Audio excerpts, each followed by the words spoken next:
Well, it's actually here, and it's just as bad as I expected. But here's the funny thing.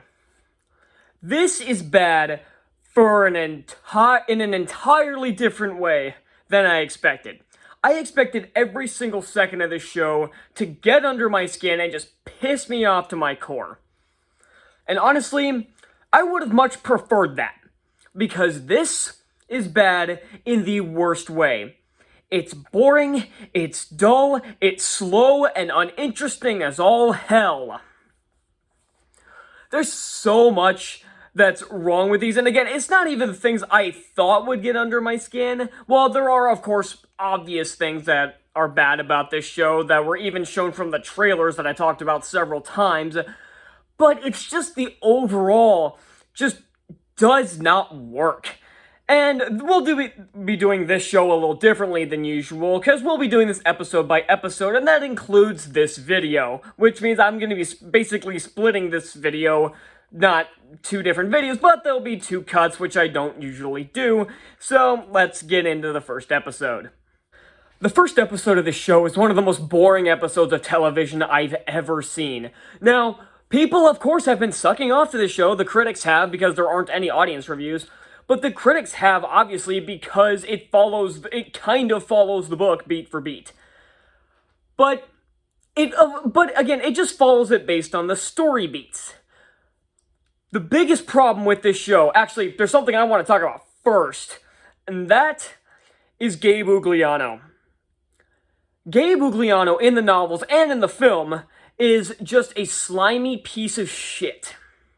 He is like one of the most despicable human beings on the face of the earth, and that is 100% intentional. In this show, he's a fucking cock. Seriously.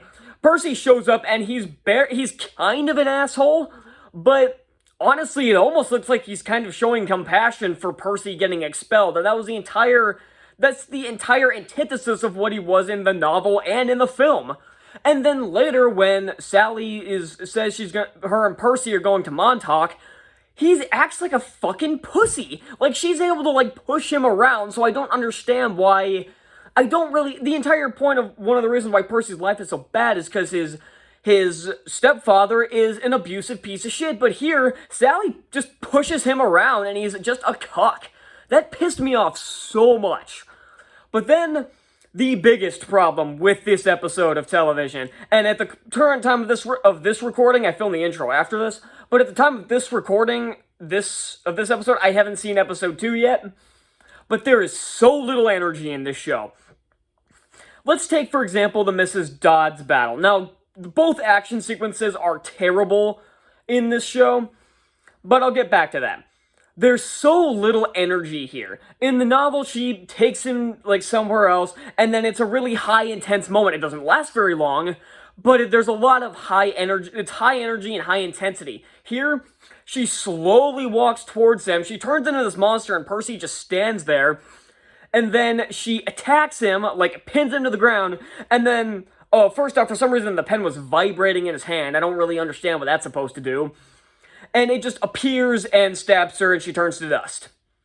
No energy, no Chiron coming in this high intense fight, tossing him the pen, and him swinging the sword off pure instinct and killing her. Nope, just pins him to the ground, and he accidentally stabs her. He doesn't. I get that the chapter and the episode's title, I accidentally vaporized my pre-algebra teacher, but in the novel, it wasn't really that accidental. And here, it's just he didn't even do anything. The sword just kind of appeared in his hand. And then there's the Minotaur fight. Now, something I saw somebody complain about when they were reviewing the movie was that giving Percy the sword in that scene was pointless because he doesn't even kill the Minotaur with the sword. Wonder what they'd be thinking of this scene, because it's the exact same thing. He has the sword, he swings it twice, and then it gets knocked out of his hand, and then disappears, because obviously they're doing the thing where it returns to his pocket.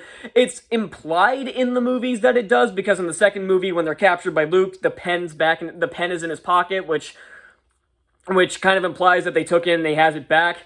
But here, and again, the CGI also kind of ruins this fight, and again, he's slowly crawling to his sword, and once again, before that fight happens, they stand around talking for so goddamn long. It came to a point where I was actually contemplating skipping ahead just to get to the fight because they were just talking and talking for goddamn ever, and I just wanted them to get on with it. And that's a problem with this show, or with this, at least with this episode so far, but again, I'll get back to that.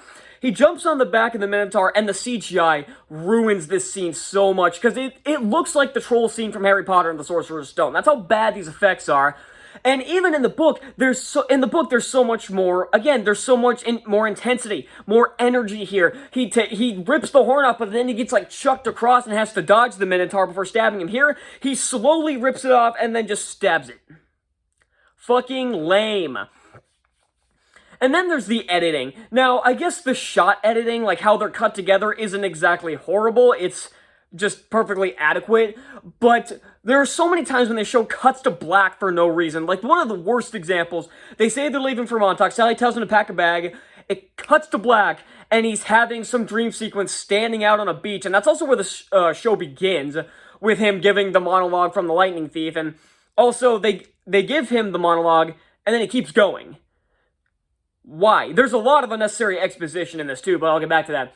He's having a dream, which is basically where the scene where the show started. He's standing on the beach, and somebody's talking in this cliche villain raspy voice that sounds like this. And I'm assuming this is Kronos.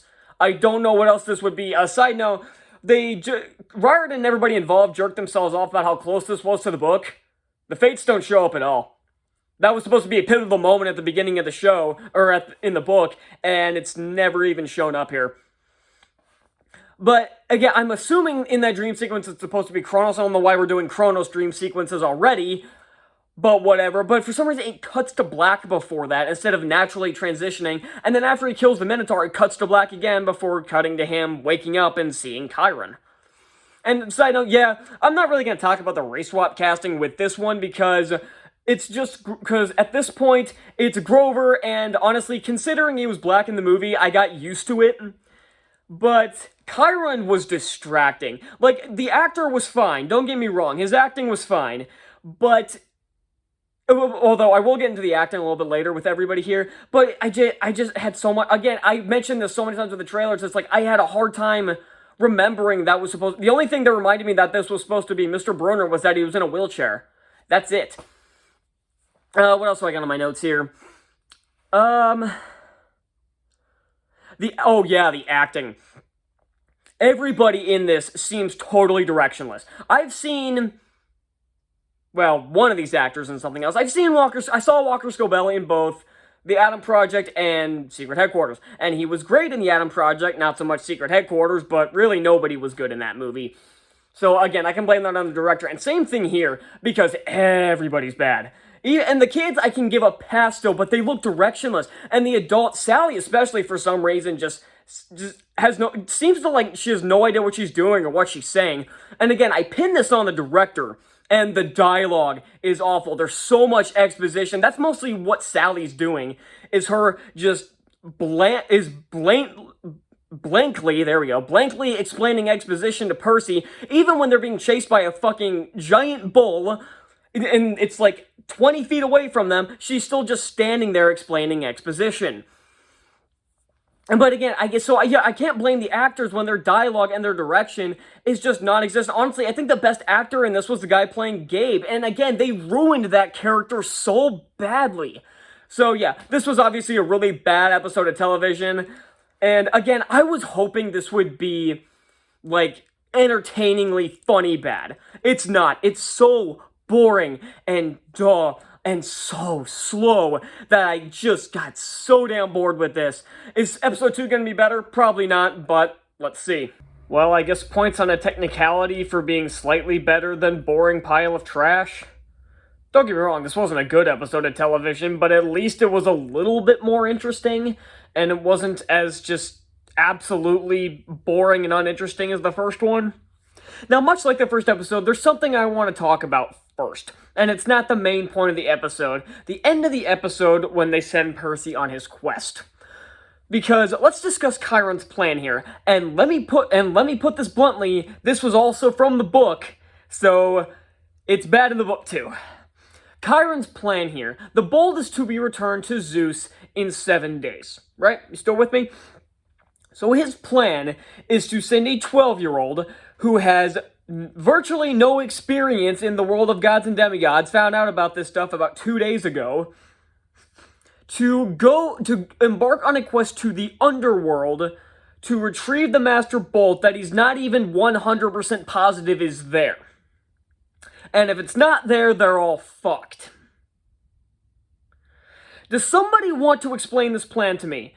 Now, I've been trying to avoid too many comparisons, but the movie had Chiron formulate the plan of taking Percy to Olympus to convince Zeus that he's innocent. But in that movie, it played on Percy's ADHD tendencies. He did not have the patience to wait around after revealing that his mother is alive, after Hades reveals his mother is alive, and we'll get back to that, believe it or not, if you haven't seen the episode. But he's too impatient and he's too impulsive to simply wait around while his mother's suffering in the underworld to wait for Chiron to decide to take him to Zeus when he's quote-unquote ready. So he decides to embark on a quest on his own to go find his mother. In this one, he's also told that his mother is alive, but it's not by Hades. In the movie, Hades showed up and taunted Percy that his mother was alive to get him to bring the bolt to the underworld, again, assuming he was the thief. But in this instance, the assumption doesn't mean jack shit for the person making the assumption.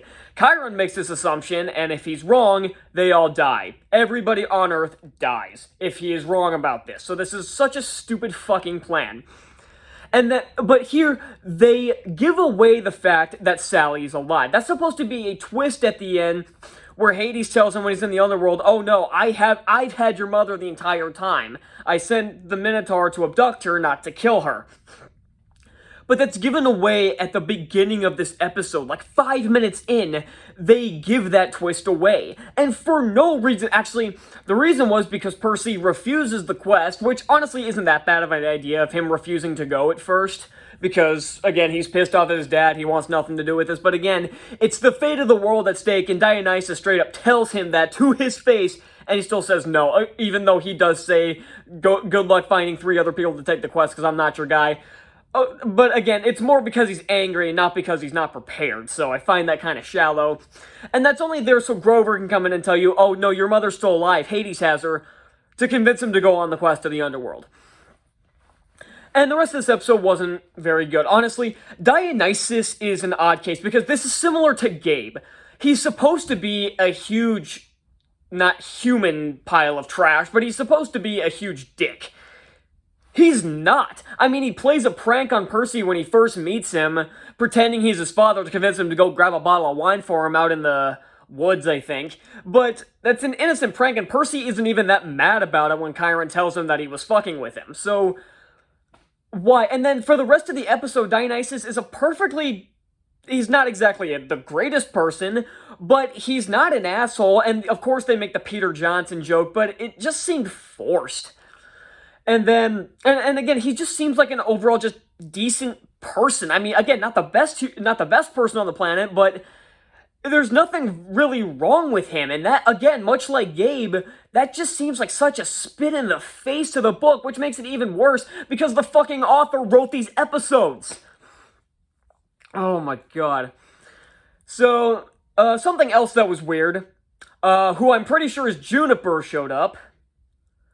Why? I remember seeing an article somewhere that I of course didn't read because it was fucking Screen Rant, which is one of the biggest jokes on the internet, that it would incorporate characters from all 5 movies, or all 5 books.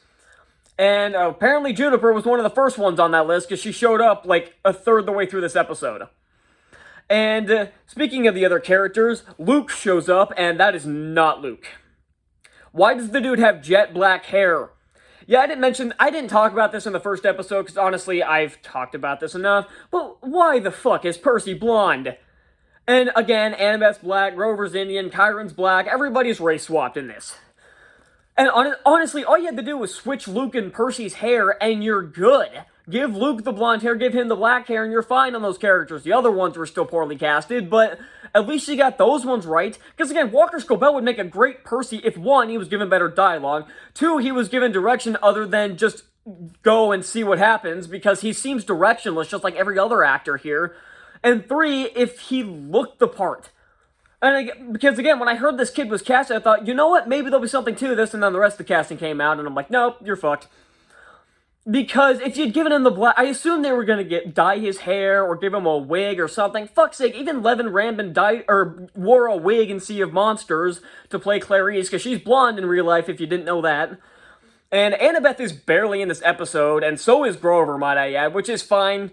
But they replaced their scenes with Luke.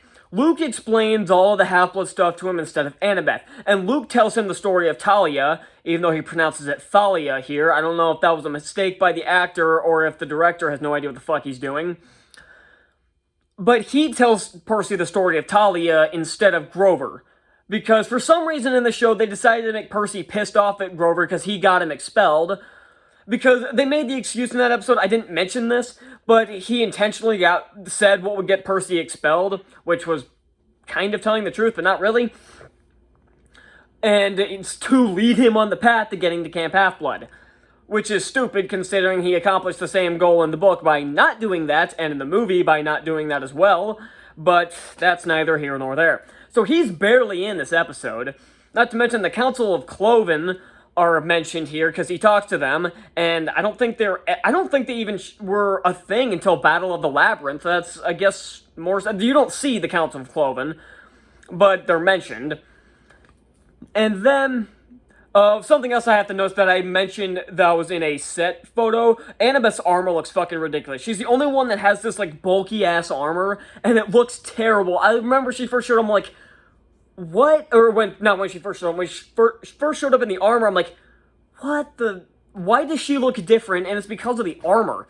And speaking of that capture the flag sequence, the idea of Percy just kind of sitting around and everything is it was kind of a funny idea, where he was just kind of sitting there doing things, like over here he's like messing with a lizard, he's taking a piss, and then when they show up, he's just kind of laying down, just like fiddling with his hands and everything. That's kind of funny, but the joke was ruined the first time it happened, because he was standing on the rock doing the stupid floss dance, because I guess they really want this show to be as dated as possible. And so again, that was a funny idea, but was squandered with the first thing they did. Had they just cut to him maybe just like standing there doing this, and then cut to the other things, it would have been fine. But him doing that stupid floss dance just pisses me off. That's been dated for so long now. And then there's the fight scene, which in theory isn't that bad, but the editing is so bad. I can't see shit. There's so many quick cuts, I can't see any of the choreography. And that's a problem with the show. I mentioned it briefly in the first episode, but it's so much more egregious with this episode. It's that there's so many cuts to black. Like, every scene is a cut to black for no reason. Like, for example, they're going to do their their burnt offerings to the gods, and just as they're about to, oh, actually, no, there was an even more egregious example of this happening, where Percy and Luke first meet. They're like, oh, Luke and Percy, they shake hands, and then it cuts to black. Why? You did not need this. You can make transitions without cutting to black every other scene.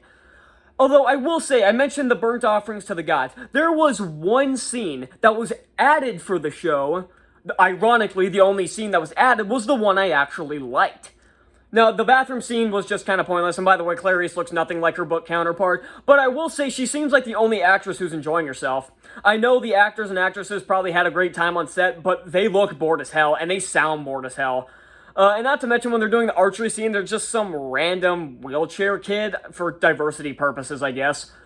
But back to this scene, it's the scene where Luke tells him that you burn what was most important to you, essentially what's on your plate, most important, and the gods will hear you. And that's already an okay addition, even if it really wasn't needed. It leads to a scene where Percy burns one of the jelly beans that his mother gave him before they left for Montauk. I actually think it would have been better and more emotional had he burned the whole bag, but whatever. He burns one of the beans in order to try to talk to his mom, which doesn't make a ton of sense. That's not how that works. It was for the gods to hear you, not your mother that you think is dead. But it's an okay scene, even if it doesn't make sense. So yeah, even the one good scene in this episode was still squandered by it not making any sense and Percy being kind of an idiot. Do I have anything else to talk about this episode? No. It was slightly better than the first one. Oh, by the way, Chiron's effects. Oh my god. I busted out laughing when he showed up on screen. He was walking in, his hands up here, and slowly walking in with this garbage-looking CGI horse behind him. I had to cover my hands like this to avoid just busting out laughing. It looked so bad. Well, that's the 2-episode premiere of Percy Jackson and the Olympians, and it's just as bad as I thought. But again, it's not even because it just pisses me off to my core. It's because it's so boring and dull and just slow and uninteresting. And there's so many bad decisions, hell, even bad adaptational decisions, which doesn't make any sense to me because they jerk themselves off about this being a perfect adaptation of the novels, and even critics have been jerking this off as a perfect adaptation. It's not, and again, most of the changes don't even make sense. Like, again, I talked about the characters of Gabe and Mr. D. Even Sea of Monsters, when they had Mr. D, made him an asshole because they didn't want to hold back on it. They at least made him funny, unlike the books where he was just an irritating piece of shit.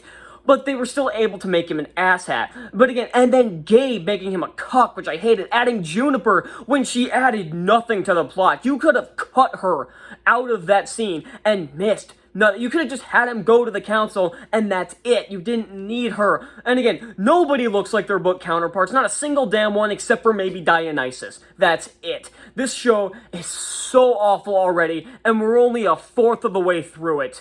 God damn, this is gonna be painful. So that's all I got, and I'll see y'all next time. Bye.